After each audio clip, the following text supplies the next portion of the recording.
Hello and welcome to Musical Lyrical Lingo. We're your hosts, Tim and LJ. Today and every week we will be discussing musicals, but specifically what they taught us. And today we're doing it with someone very, very, very special to us both. So close to our hearts, like literally warms our hearts whenever we look at her lovely face. And I haven't seen your lovely face in so long, so it's really lovely to see it. I know. Today, who are we joined by? Do you want to introduce yourself? Yeah. Go on, who are we joined by? Far too famous for us to Drum introduce roll. her. Oh, here, drum roll, please. No, hi. I'm Molly Logan, also known as Jennifer Logan to you guys, way back in the day. But yeah, I unfortunately had to change my name. But yeah, no, well, it's good. It's nice. Good. And obviously, you have a better half now as well. I take it you're keeping your Molly Logan, like that's still your that's your stage name, darling. That's the stage name, and then the child's got the name. I also look like I love myself when I like people that know me as Molly. I'm like, oh, this is my kid Molly. I have to name her after me. I love that. She's Molly Quinn. That. She's the real Molly from birth, you know. So yeah, but yeah, so Molly Logan. Molly Logan is here. Like Irish ring, I think, to like a wee bit of an Irish rather than Jennifer. Yeah. I love it though. I do admit I find it hard to like just refer to you as Molly. So I do Jennifer / Molly. Yeah. You know, yeah. But I love that you've got like a stage name. It's like I know. It happened at the end of second year drama school. I was there was a Jenny Logan, and you're not allowed. And she was famous. I think Niamh Ferry knows her. I think she was an older sort of lady at the time. We're going back 2012. And she was famous for the shaking back ads. And I think she's the theatre. Shaking back. Yeah. So I think she's the theatre herself. So yeah, there you go. So I had to so please, Molly. That was my middle name and my mum's name. So it's a nice little remembrance. Nice. Yeah, to carry it on. My dad was delighted at the time. Yeah. When I used to ring him, he'd be like, "Hello, Molly." Don't think this. That's so cute. No, it's the perfect stage name for you. We have literally wanted you on our podcast since the beginning, and you have been a very busy girl over the last couple of years. So it's personal life and so what's happened really since COVID. It's all kicked off. Got married, had 2 babies, and I've been lucky enough to. The past couple of years have been the busiest I've been. So I've been very, very blessed, and in London and Northern Ireland and Dublin. Yeah. So I've been busy. Yeah, thank God. It's because it's, as you know yourselves, it's a precarious business, and I don't know whether we put my 2 daughters on the stage as that Mrs. Worthington song. I don't know. I don't know, because it is precarious, and but yeah, I would make sure they get their education, as my own dad said, and then go and do whatever you want. But yeah, it's ups and downs, feast or famine, but I've been lucky. Yeah. Since theatre got back after COVID, I've been very lucky. Yeah. It's hard for actors at the minute. What'd you say? Sorry. It's quite hard for actors at the minute. I think, especially in theatre, there's a lot of in straight theatre as opposed to musical. There's a lot of famous faces being seen a lot, and it's harder for not so famous people to try and get the job. So, but that's the way it is at the minute, and it'll change like everything. Yeah. But apart from anything, you are one of our bestest buds. I know. No, it goes back. Honestly, and we've grown up together. I actually worry about what stories might come out of it. There's children in the house here. Let me tell you, any embarrassing stories you might have about us, I'm sure we'll have. You have plenty up your sleeve. Plenty about you, Mrs. No, I'm a married tame woman now. Tame. So let's do that. Let's go back to the very beginning. So how were you introduced to theatre, musical theatre, all of that jazz? It was like my mum and dad both had a love for music, like a lot of not music. My mum loved musical theatre too. Yeah, she listened to a lot of also records and stuff growing, when she was not very well herself in her home, that before she met my dad, and music was therapy. So I guess we grew up in music, and it's very important for me, for my girls to listen to music constantly. And then my older brother Christopher, I shouldn't say older, God, he's just slightly older. I don't know like that. He got in. It was a little ad. My dad always remembers in the Spectator, the local Bangor paper, and it was McMasters looking for boys. And Christopher had done speech and drama, and then he obviously loved musicals and Doris Day and all the old school musicals he grew up on. We both did, Oklahoma, Calamity Jane, and so they brought him down to Hamilton House. It would have been, and then he loved it. And then I started to come and sit under the table with Sharon and just watch. And then I was very shy, so that was the reason. Then I was pushed into it, and not pushed into it, but I was sort of encouraged, to come out of my shell. And it was such a, like, I used to love the shows that we did with McMasters and go into the nursing homes, because the adrenaline I would have got after it for being so shy and quiet, and the friendships, every Saturday you were guaranteed to have a bit of fun and have a laugh, but the adrenaline you get and the making people laugh also was like, oh, it's like a lovely feeling inside, and then you want to do it again and again and again, and sort of also it was like, I know as a mum, me and my husband talk about it a lot, like sport and drama and dancing is so important for children, in that where they are every Saturday all day, and then if they go out to rehearsals, where they are. They're not hanging about, and they're making true friendships forever, and burning off energy, and all those sort of things, like, and getting confidence. That's so important. And we've said it time and time again on this podcast, like, there was weeks and weeks that would have gone by where every night of the evening, there's something. There was something, like, we were constantly in each other's back pockets, doing or that, or rehearsals, nursing home, or, and I think that is a massive, that's why we've all grown up to be such well-rounded people. But it is true, though. We learned so many life skills, and we're so adaptable. Like, I have absolutely no problem. Somebody throws something at me and says, could you do this? I 100% go, give me a minute, like, I'll give it, and that's from covering somebody because they were sick, and you're having to sing their song, jumping or improvising on the stage, something someone hasn't come on the stage, and you're like, all right, okay, I've got to do something here, doing a presentation in front of your work colleagues. Well, that's okay, because you were standing, doing drama in front and monologues 100%. And all of those things. It's amazing how much of that we did on a Saturday is then in everyday life now as an adult. For interviews, anything, like, I feel like you just go in and go, do you know what? Take me as I am, and so long as I've sort of thought about it beforehand, and just go in, don't, be you. That's, because you's enough. Yeah, absolutely. But it takes years and years for you, I think it took me really only the last 10 years, when, the more and more you do it, the less cares you give, the less politely. I know what you want to say. I know. No, I'm joking. No, but you know what I mean? Like, you just have to, like, throw yourself in. I think at drama school, I was still that little bit tentative. And if I could go back, I'd go back a bit older. It's so, like, important. I think I now see why drama schools want you older. I think musical theatre, you're better going that wee bit younger, because you're dancing and you need to be. But there's never an age limit with drama school, I don't think. Yeah.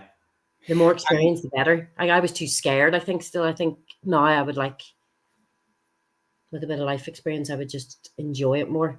Yeah. Yeah. And was there a moment when you knew that it was more than just, stage school on a Saturday, doing all these lovely wee performances, that your brain then actually went, oh, actually, I think I want to do this. Like, this is what I want to do. The rest of my life is what I want to do as a career. I always wanted to do it. Like, there's a little clip when I'm younger saying I'd love to be on the stage and sing and act and dance and all that there. And that's all great when you're 9, 10 years of age. But then I went through a phase, as Sharon would probably very fondly, or I don't know, not fondly, remember, that I sort of fell out of it a bit. But then that was just me dealing with huge life changes at 10 and then going through 12, 13, 14 and not really knowing where I was fitting in. Because, Christopher, he had gone to drama school at that point and he was so incredibly talented. And sometimes, you're just going through teenage years. There was a point where I don't think it's for me, and sort of took a step back. Yeah. And then fell back in love with it again, of course. And how did that happen? Was it just because you did a show, or you got back into the encouragement of other people just saying, what are you doing? Why are you not doing this? Yeah. And then probably my dad and then McMasters, Sharon and Vivian, sort of going, what's going on? And then you sort of catch yourself on. And then I did go and see Christopher in drama school. Now, and he was like, I was going over the third year on my own flight. I don't know, flying over at 15. And he would meet me at the airport, or like Kirsty would meet me. And sometimes, there was lots of people would meet me and then take me into London. And then I thought it was class going on Oxford Street, Top Shop, that massive Top Shop. And then I'd go and see his third year shows. And Christopher was like, this ain't how the industry works. This isn't what the streets aren't going to be paid for go. I was like, I'm going to go to drama. I'm going to go to RADA. I'm going to do this. And then I realized I was like, oh gosh, yeah. When Christopher graduated, it was tricky, especially for women as well. Get slightly better with more female parts, but and then I thought I was going to do social work. I'd applied for university and got in. And then also I think our shows that we did, down in Downpatrick, St. Patrick's Choral Society. Your dad bringing me, like we went down and we did those shows, and I got to play great parts. That's probably a moment where I fell in love again, probably massively in that. Yeah. Yeah, and I met great friends down there. They know Owen and Gareth and Chris, great pals, great memories. That's and that's when I was 17, 18. So I guess that's when I decided. I thought I really got to take it seriously, but I don't think I was confident, or I was too naive to get in straight away. And I'm glad that it took me 3 times to get in. And at that point, I was like, I need something to fall back on. But I still want to go to London. So yeah. Your experience of getting into drama school was in itself, full on. For you, I had 2. You always had 2 jobs, in order to pay for it as well. Like it was so. I don't even know what it's like now.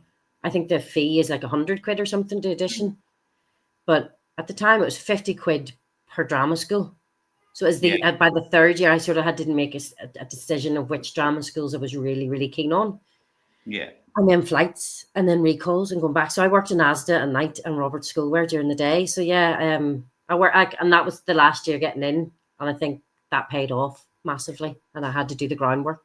Yeah. And you always had your eye on RADA. That's where you wanted to go. What was I think it was Christopher went there, but then I also really wanted Guildhall because that was the only drama school that he didn't get into. So I got a recall and he didn't. And so I was hard set. But during that recall of Guildhall, I found out I got into RADA. Okay. So it was pretty good. So and then I walked from where's Guildhall is like East London. Yeah. I walked from there right into Leicester Square ringing everybody. I walked them off. I didn't even know. I wasn't even following signs. I just walked and ended up in Leicester Square and Piccadilly Circus. But so I did audition for musical theatre, I think the first or second year. Oh. Yeah, no, really good.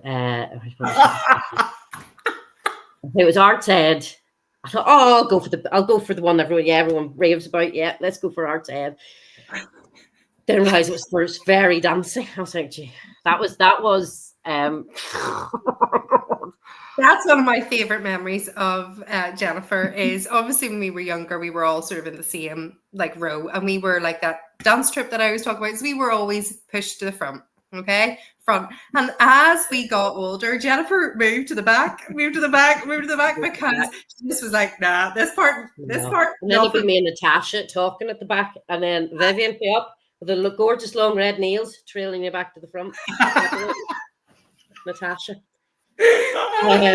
I know, dancing. No, but then I found out because RADA were noticing there was something wrong, but they were like, we're going to test you for a few different things. So I found out it was dyspraxic, which explains a hell of a lot of the dance. My God. Yeah. So we used going one way and me going the other way, and like clumsiness and concentration. Yeah, it's just, it wasn't, so but I think if I hadn't have danced since I was 3, I wouldn't, because I can do it eventually. It just takes me a little bit longer. And now I know what way, now I have to rehearse. Yes. And all the choreographers I've met along the way, because I've danced mainly and nearly, we always have someone with movement. Yeah. They've been really lovely and understanding, But the dance audition for Arts Ed, oh my goodness. So the ballet bar was in the room, and there was the panels. And they're in earlier charge. That alone, everyone's stripping off beforehand, getting changed in front of each other. I'm going into the toilet, going, "What's that?" And then coming out and going, "Oh my God." And they were like, "Right, everyone to the back," and start doing triple pirouettes towards us.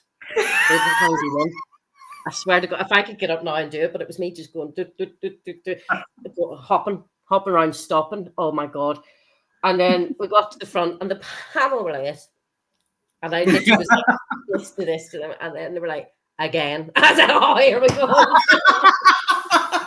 I was clinging onto the ballet bar for my dear life, going, "This is humiliating. So, funny enough, I didn't even get to sing the song. I think it was the first one. So you got cut after the dance recall? I don't know why, but maybe if I had told them it was dyspraxic, they might have just,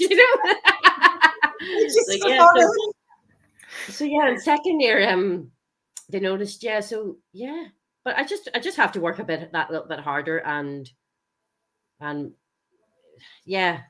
put my focus in different, and make sure, it's just, it also depends what time of day it is. Like, I remember it was one show, I think the poor dance person comes in at 4:00 in the afternoon. I was like, "There's nothing going to happen here, even without everyone." That's hard work if you've been in from 9, But no, most shows I've had to dance and sing, apart from one, which was an Agatha Christie. So there was nothing. It was just pure. And I didn't have to come on to the second half. So it was great. Did my turn, make them laugh, and then go home. That was great.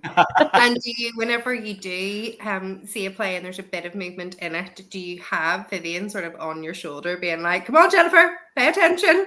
I do sometimes, funny, I said, "What would Vivian do?" I said, "Oh, here, I had to do a self-tape tap." And I was like, "Oh, here," which I borrowed Gillian Donaldson's tap shoes for. Funny enough, I didn't get that job either. Now I am very ruthless in what I choose to audition for. I'm like, no, I can't do that. There's no point wasting either time. So I'll kindly decline. But funny, I was on tour with Grapes of Wrath when the news came through about Vivian, and I always remember just the feeling.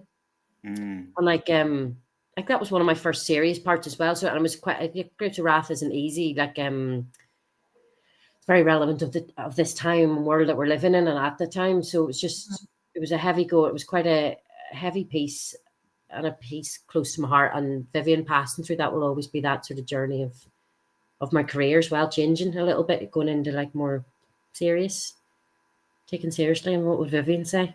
Yeah. No. Yeah. So.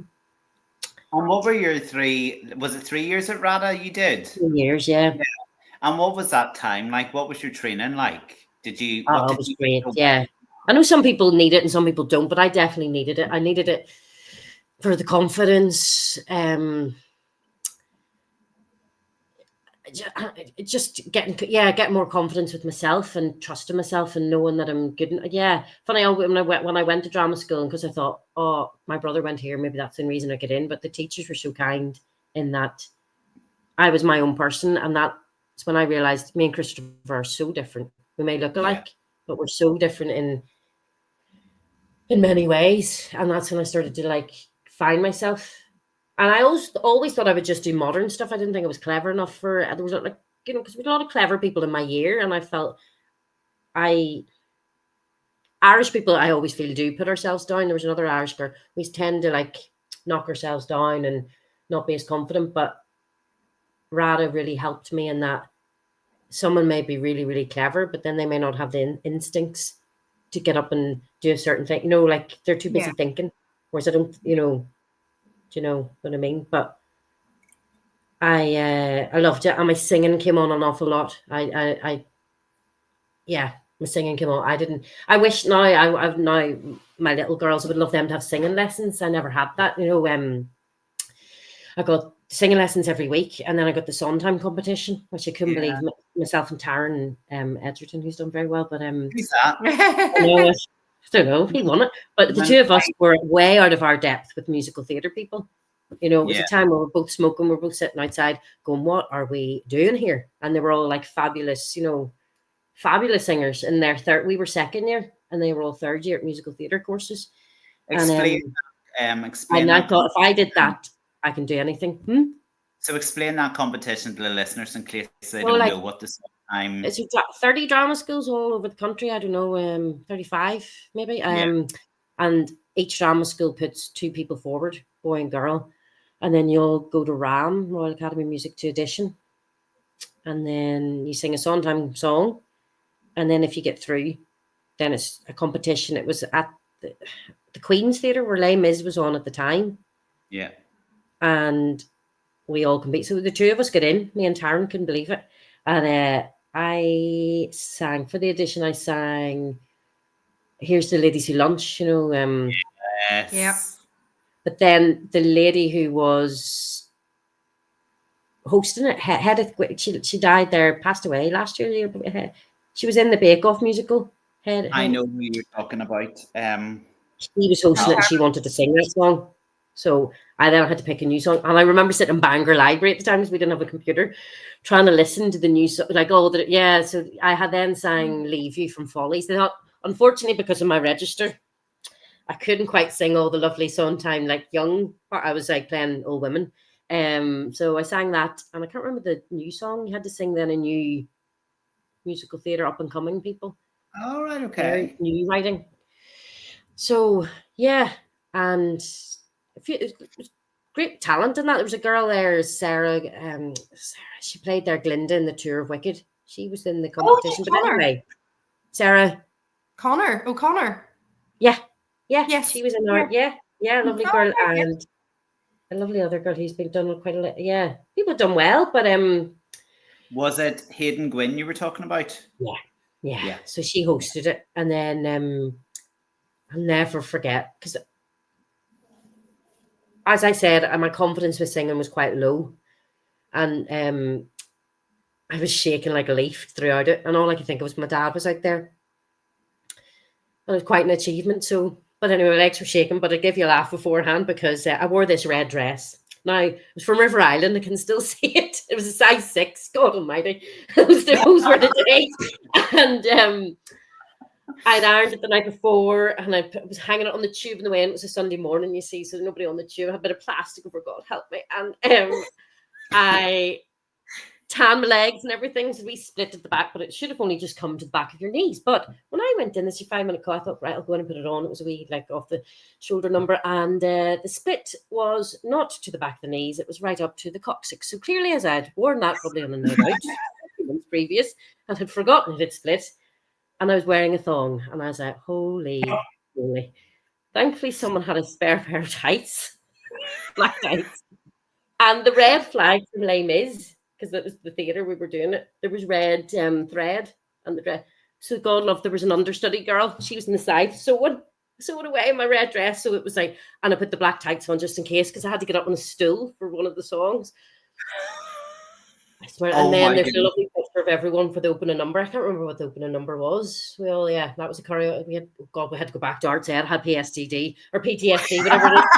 With that, I had to learn this like little. It was like only swaying and maybe doing a wee bit back, step back. Anyway, and the picture of me, and I look like a nun. Everyone's in the town. All the musical theatre people look really sexy, and then there's the wee nun in the black tights at the end. But yeah, I remember after that, my legs were shaking like mad, and I said to my singing teacher afterwards, I went, if I can do that, I can do anything. And we were in second year. And that really helped. Yeah, I didn't it was just an achievement to even get that, because your dad was probably the only person that believed in me to sing at the, back home, and Vivian believed, giving me parts. But RADA really helped with, you all right? RADA really helped with confidence. Yeah. He's laughing at me. He's going, quiet. Not Mark, is he going to come in and say hello? He's away, and he's away running. But yeah, so times at RADA, it was great. Third year, RADA always do a musical, so we did a musical, and then I signed with my agent. What was it? It was one of Sondheim's. Even Sondheim, I think, was embarrassed about it. It's called Saturday Night. It wasn't a great one. Oh. It's one of his very early ones. And oh dear, someone did you hear that? Crying? Oh, is there someone crying in the background there? Isn't it? Yeah, but RADA was great. And a great friendship. I had a good year, really nice one. And was Taran in that showcase in third year as well then? Yeah. He was. He played the main part. Yeah. He actually got a lot of interest from that, funny. The musical. I think it's still one of the biggest disappointments of my life is that I still haven't got to sing karaoke with Taran. I thought that was going to happen at the wedding. I think Owen did. He won. I know. Oh, listen, we were all lined up, ready to go. Like lined up. Plenty of them. I know. Like with the duet partners, like I'll just have to get married again, will I? Yeah, I'll keep. Yes, if you could, like, just renew your vows or something, and just make sure he comes this time and he's not filming. Make sure he's not filming. I know well for him. But he was really kind because for my dad's 80th, he bought us tickets to Hugh Jackman. Because obviously he did that film. That's right. Yeah. And that was one of the best nights. That was an amazing show. Oh my God. Sing, act, dance. That man is just amazing. Definitely worth if he comes again. Go. Oh. So drama and then left. And then it took me about nearly 10 months to get a job. Yeah. Yeah, I was going to say. So what was nice about it all? He was like, Molly, you're a character actor. Essentially, and this, what is it now? I need to get it right. It's not a sprint, it's a marathon. So you just got to take, or it's just, and you're going to have a longer career being a character actor, but it might just not happen straight away. So I did the 24-hour plays for the Old Vic, which I met lots of great people, and they've all gone on, writers, directors, they've all done. We were the last lot to do that under He Who Shall Not Be Named while he was running that theatre, but that was the last batch, and that was amazing. And then Christopher got offered the Globe, Shakespeare's Globe, for Midsummer Night's Dream, and then I auditioned for it and got one of the fairies and Blue Stockings. So I spent my first job with Christopher and Josh, my best friend from RADA, and it was the best 6 months. It was great. In the Globe, 6 months, I know, and there was a bit of dancing and that. But it was grand. We got through it. 6 months. But like Jennifer, when we look at your CV, like you have done so much Shakespeare and so much in the Globe. Like, I know, actually, because I was saying that when I went to RADA, I thought, I'll just do modern stuff. Like, I'm not clever. I'm like, Christopher's much more well read when he was used to growing up. I did the odd thing, but funny enough, I think honestly, Dominic Drumgoole, who ran the Globe at the time, and he offered me a year later Puck it was the same production was going, but a few people weren't doing it. And he offered me Puck, and I couldn't believe it. And then after that, he sort of he started my career, I believe, Dominic, I know an awful lot. And then the Globe are very loyal and get you back and back and back. And that's sort of what's happened. And then after having the baby, the first time with Molly, you sort of worry as an actress. There's a lot of talk at the minute as well about theatres need to be more accommodating for mothers with family, and RSC were great there. They did job share, 2 mums, where one was pregnant and then she went off and another mum came in. There's a few the West End places are great, but the Globe are great in that Michelle Terry, then who runs it, I've known her from I was 10, from Christopher, through National Youth Theatre. He offered me then the Fir Tree, and Molly was allowed into rehearsals, and it was great. And that started that. And then from that, then I got offered Midsummer Night's Dream that summer of 2023. Molly was allowed into rehearsals. And Molly was small enough then. It was great. She was only 1. So, now I'd have to really, really consider the job. It'd have to be really, really worth my while to move house, and you know what I mean, essentially. Yeah. It was also handy that Mark's a teacher and he gets the Republic of Ireland get 3 months off secondary school, so that works out brilliant. You know. And then I'm going back to do Dancing at Lunasa. So yeah, I found out I was pregnant during Dancing at Lunasa last year. I was like, oh gosh. It was in the last week of rehearsals. And I was feeling, you know, when you feel different. And I was like, oh gosh, right, I'm able to do a test. And I couldn't believe it. I've waited years to work in Ireland, in the Republic of Ireland, because I couldn't get my foot through the door there either. And I happened to work with the director at the Globe in Taming of the Shrew. And a great part. And I thought, I've jeopardized this, because I'm like, you know, it's a worry again, you know, like it shouldn't be that way in our industry, but you just worry that, you know, I can be replaced tomorrow by someone that can do the job maybe better. And because the character was meant to smoke, there was a lot of physicality, and they were absolutely fine. The smoking was cut. We just had to work, because there's jokes about the cigarettes, so we just had to cut it. And the choreographer, your woman, we didn't actually know at that time when we were pregnant. Your woman, Jean Butler, came over from America, the river dance lady. Oh, wow. To choreograph the dance. And then the woman who was the movement, she just adapted it with my pregnancy, because she said, you need to think about, this is a 3-month run, you know. Yeah. You're going to be out of your first rate. You need to think about it when you're 10 weeks. So yeah, and I got through it. I was really proud of it. It was the proudest job, like great part. And then I got myself an agent from it down south. So I share my agent in London and in Dublin. And got through the first trimester, and then I did the Christmas show, and then we're going back with Dance at Lunasa, and I can, the baby's out now. It's mad to think, like, doing the show again, and it's only a 4-week run, 2-week rehearsal, 4-week run, and then we'll see what it is after that. Moving house then after that. We're moving further down to Wicklow. Right, okay. Oh, wow, okay. And are you looking forward to returning to the show now that circumstances are different? Yeah. Oh gosh, I'm really looking forward to the physicality of it all, be able to like really throw myself into it. I can do the smoking now because the joke was like, it was just weird. Not because some people were like, why did Maggie not smoke? And I was like, and I didn't want to tell people, because I was like, people are going to come to this show and just watch me being pregnant. So I didn't tell people till after the show, because they're just going to watch me being pregnant playing that. You know what I mean? But then people did notice, like, gosh, we thought it was the costume was a wee bit frumpy, but I was just putting on weight. So Maggie will be slim and slender by this, so I'm looking forward to just getting back to like just getting out of the house as well, just being with like not being watching cartoons and not having, you know, like having normal conversations and you know, working mum is mum's crave, like it's so rewarding being a mum, like it so is, but it's the best, but being able to have adult conversation and be able to go to the toilet when you need to go to the toilet rather than somebody hanging on your leg. I know. Just even the commute to work, I'll be like, oh my God, listen, and because I know the lines, I don't really have to, you know, I'll build it up the few weeks before. We have to be off book for day one, but at least I've done it before, you know, there's no pressure. I can just really enjoy it. Like there's 2 girls, 2 new people. Yeah, actually, I don't know whether it'll be announced soon. But so it'll be lovely. Yeah, really nice bunch, really great production. And when does that all home every night? That's that was the other thing. London, like, you know, it's great. I had to go home every night. It's just even that, you know.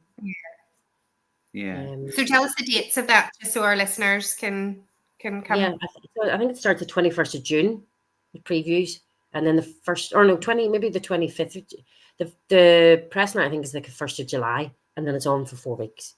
Yeah. And when do you start? When does that rehearsal process? 9th of June.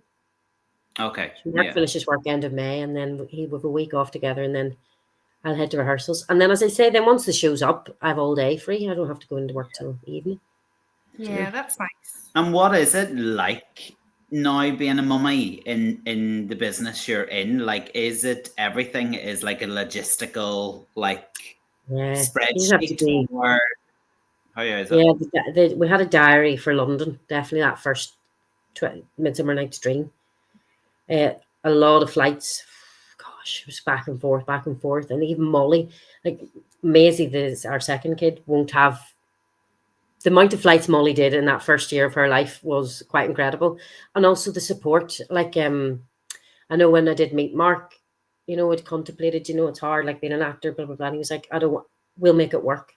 I never want you to give up. And, you know, it's having the support. His parents are very good in that they're both retired and help us a lot. So, yeah. But you just have to make it, you just have to be, you know, wise with what you choose. And yeah, a spreadsheet, as you say, you just have to really like, now that there's two now, it'd be completely different.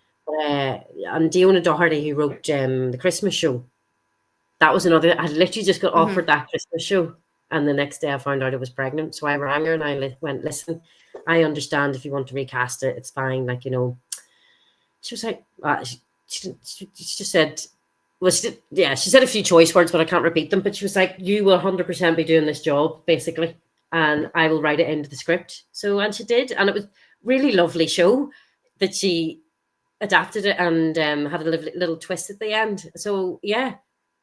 And I was like, we were in Thunderland at one point, and I was like, Jesus, this kid inside me is just swinging about. And we do laugh now. The first few weeks, Maisie did not nap from 7 p.m. till 11 p.m. And I was like, that's showtime. That is showtime. I was like, so 6:30 comes. I'm like, this is your half-hour call, big girl. You got 30 minutes. Yeah, so a bit better. Showtime's over. But yeah, so it's all about also the support network of to be honest with the people you're going to work with, and they'll work around it. I think like that. I remember meeting you and you saying as well that Diona, she is a mum too. So I mean, that's really important for the industry to hire women, hire parents, hire people that you know juggle lots of different lives, whether it's kids, whether it's sick, elderly relatives, whatever it is. Just, you know, hire lots of people so that you've got a range of experiences and show you can do it. Like, you know, you can juggle, and as long as there's a support network there, like, and they are a supportive employer. It shouldn't be any different. Yeah, it shouldn't be any different.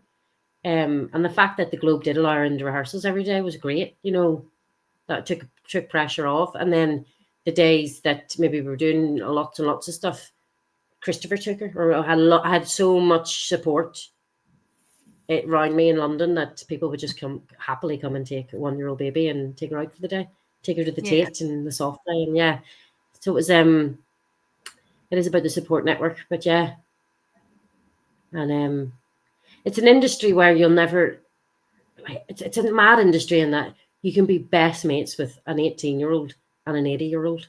You know, I have friends from, like, you don't get that working like in the bank. You wouldn't have to be best friends with an 80-year-old, you know, and hanging out and great, like, and touring as well. Like, touring now wouldn't be on my not until the girls get bigger, you know, and they go off to university or whatever.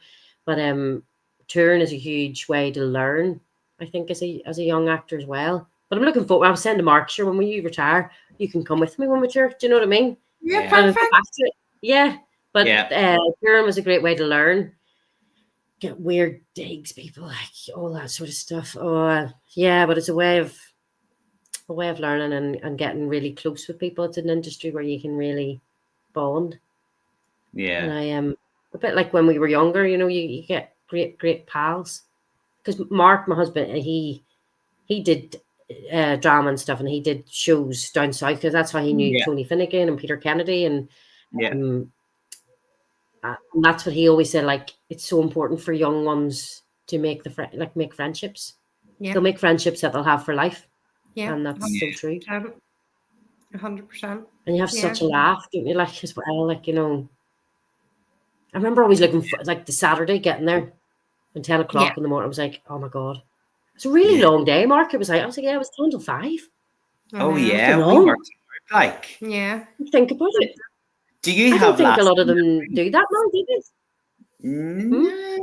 Yeah, not as long as that, I don't think. It's 11 to 5. Yeah. Yeah. Do you have it's a bit like drama school, in that you go for the long day. That's a full day of drama school. Like, sorry, I interrupted you there. Sorry. Both my kids are at McMasters, and they literally count down until Saturday.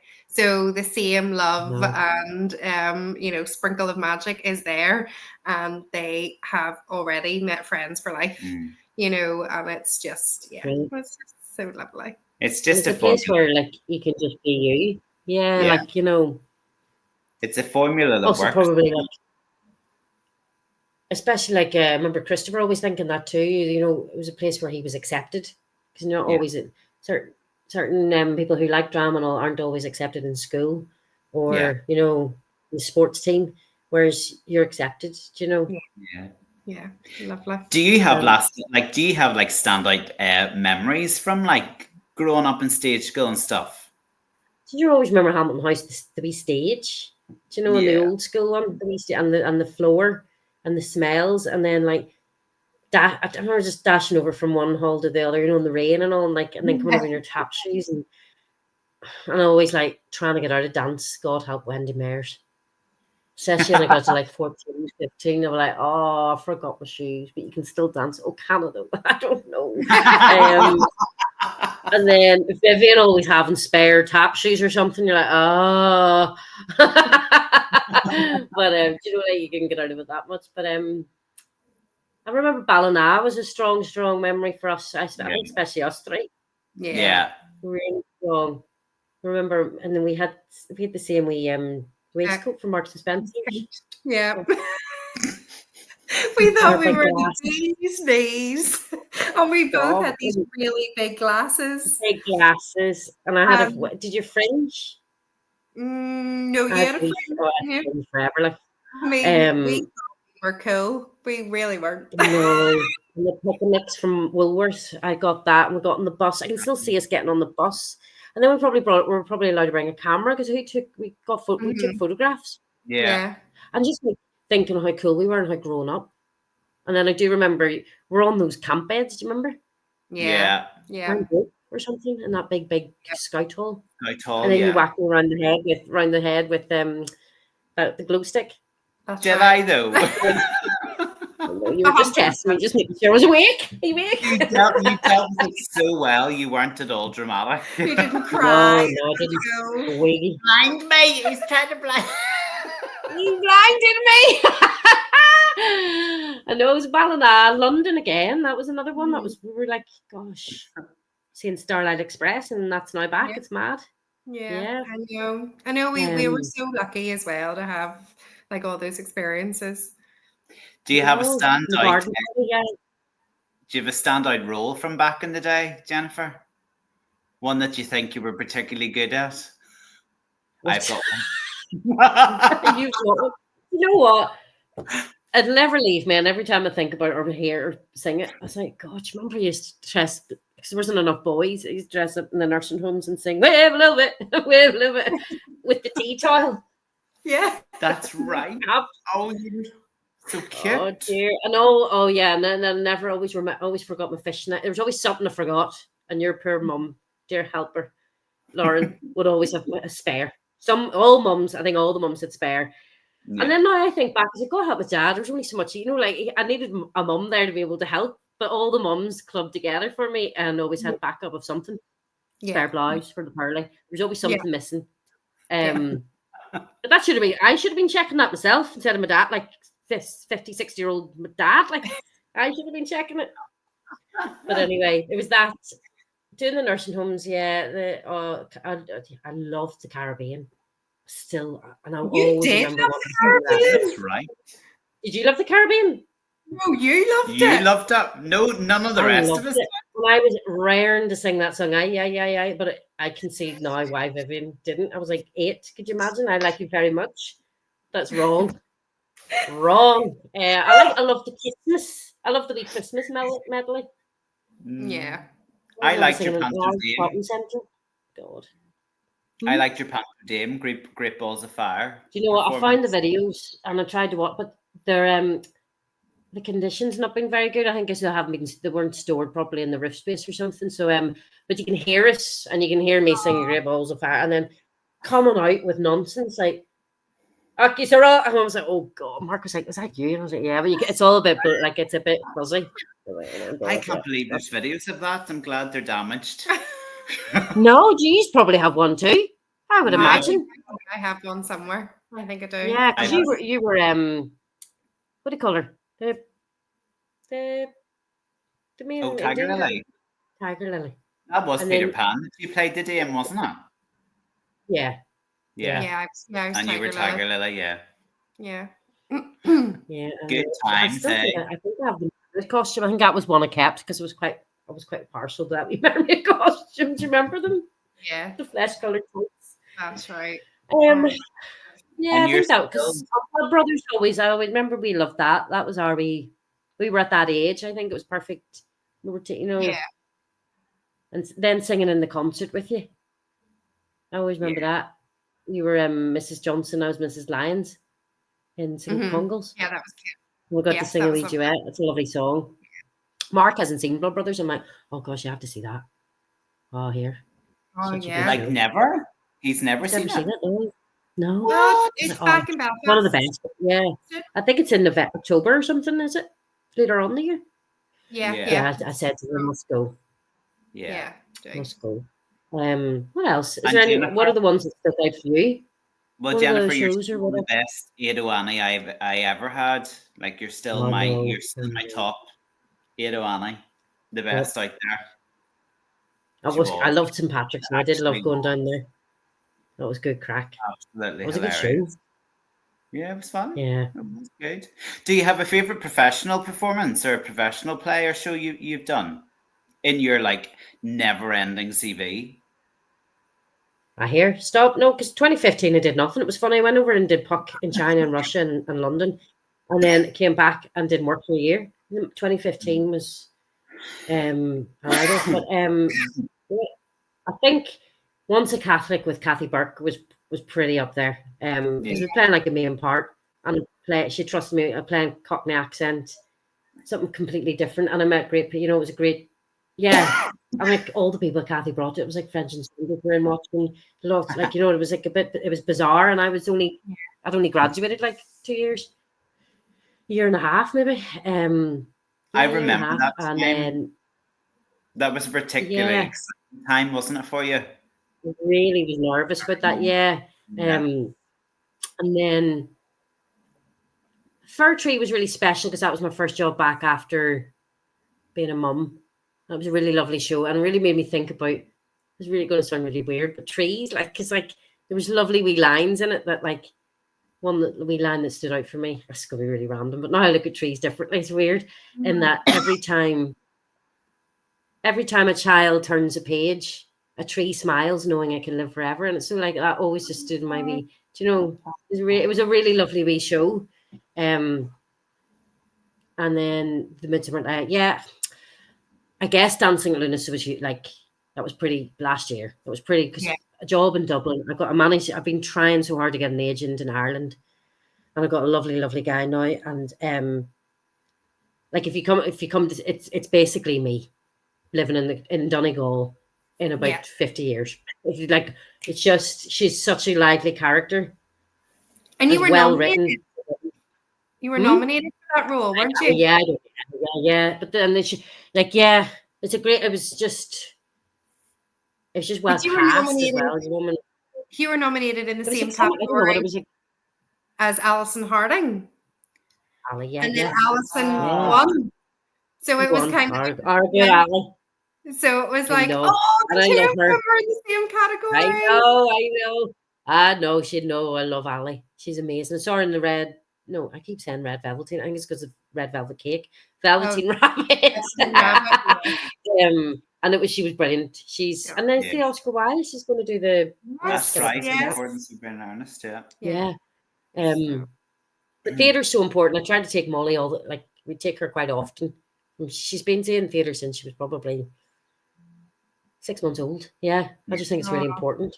And we went to the theatre so much growing up. I remember it was such an exciting, going to the Grand Opera House to see Blood Brothers when we were 8 and, sitting in the front row. It's just, and my favourite thing about a musical is the overture at the beginning. God, I can't beat it. I got so excited. Overtures. I love an overture too. It's when the lights go down, you're especially an old school one. I think there's something about it, What's your favourite overture? What's your favourite overture? Overture. I think Oklahoma was always great because there's always and Les Mis. Oklahoma though, it's like you can't beat that. You know the I saw Follies in Regent Park. Billy Carter from Bangor. Yes. And I didn't realize there's great numbers in that. Yeah, fab. Yeah. The one before the interval, what do you got? He sings the big number. I am what I am. Maybe. That's Oh no. Oh, then I meant sorry, Lacacia Falls. Yeah, sorry, Regent's Park. Park. That's one you're talking about, isn't it? That's what Lacacia Falls. Yes, well, then it is. That was fantastic. Yeah, the music in that's brilliant. But yeah,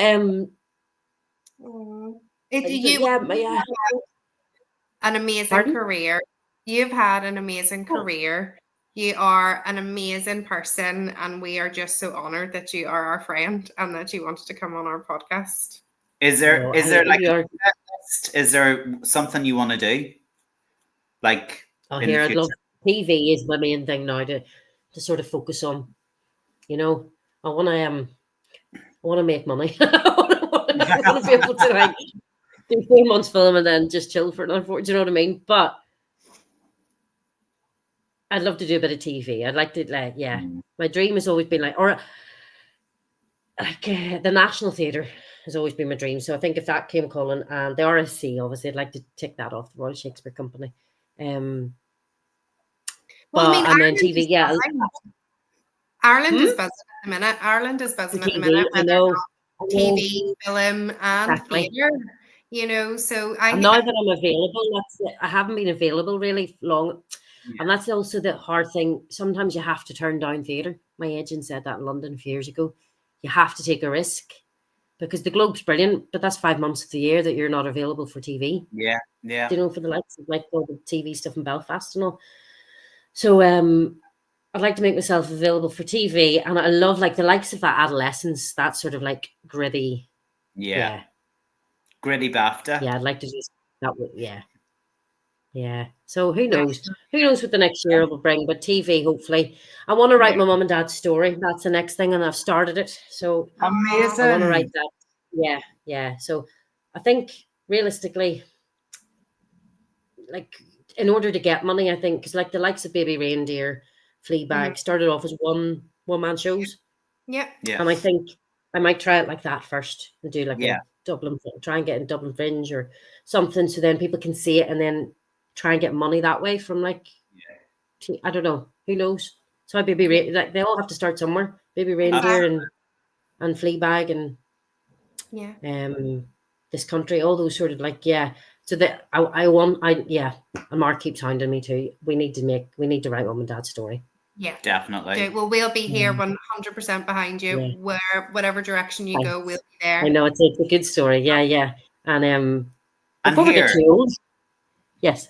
Yeah, if you need to do funding for that, you should do another wee cabaret, because that's one of my lasting memories of you. You were going away to RADA. You did like a fundraiser. I did them every year, and bless you, you were always so supportive. It was amazing. Well, it's one of the best cabarets. I remember it. It lives in my head. You singing Stars and Moon. Oh God, that was a lovely song. I can't ever forget it. Like Jason Robert Brown. Yeah, God. Do that again. That would be great. And then, I'll get Taryn to do something in it, will I? Well, he'll lower the bar, but you know. Great to see him. Like, he won't be as talented as the rest Catch of us. up with him. Oh no. And then he could fund the mum and dad's story, maybe. He just throw in a couple of million. Yeah. I don't even need to do a concert. What am I doing in Dublin Fringe for? Just ask Taryn, get it on the Netflix. I remember Dad like, what did he used to get it on the Netflix? I was like, the Netflix. That's the way forward. But yeah, so that's the next sort of year or two. I want to try and get a bit of TV and write. So perfect. And go to a coffee shop and just write down everything, and because it's a lovely story and the world needs to hear it. It's a nice story to come from Northern Ireland. That's not about religion, you know. Yes, it's sort of a little bit, but like that's not the whole all be all and end all. No, it's love. Yeah. I cast it already. Who did we? Kathy Burke is Mount Elizabeth. Polly McGlynn has to be in it. I can just get all her mates. You two. Who do you want to play? We'll play ourselves. I'm there regardless. I'll do whatever you need me to do. I'll make the coffees. Will you stop? I'm a good runner. I would say I'd be a good runner. You would. I think you would. And you'd be a good producer, Lauren, too. I can see you whipping them all into shape. Yep. Bish, bash, bosh. But don't I know it? Take someone to me. You're still teaching away, isn't he? Still teaching away. Still teaching away. Oh, yeah, absolutely. Yes, for the weekend. And where are you, Lauren? Now you're doing how's your business going? Yeah, it's going good. Let's plug that while we're here. Yeah, I've got all that, and still I'm doing some teaching as well. So some speech and drama. So oh God, that's right. Amazing. Yes. What do you call it? Let's give a wee plug here while we're here. She's good. Sell. Well, Jennifer / Molly, thank you so much for coming on. We actually could not love you anymore and appreciate. And please say thank you to Mark for holding forward. I will. Yeah. Chatted to us. The jail down the back. You're not allowed to come out. Yeah. No. All good. He's allowed to watch a Man United match now. So every week. I know. Sorry, Mark. I'm saying you have a podcast recording to do every week. Sorry, Mark, just going to do another wee podcast here. Next week, a glass of wine. Sorry, Mark, working away here. Oh, dear. Same same time next week. I'll see you there. Yeah. Lovely chatting to you. Thanks very much. Lots of love. Thank you. It's so good. See you soon. Yeah, absolutely. Come down to the dark side. Come down to Ireland. I mean, like Dublin. Oh, I can't hang up yet. Yes. Take care.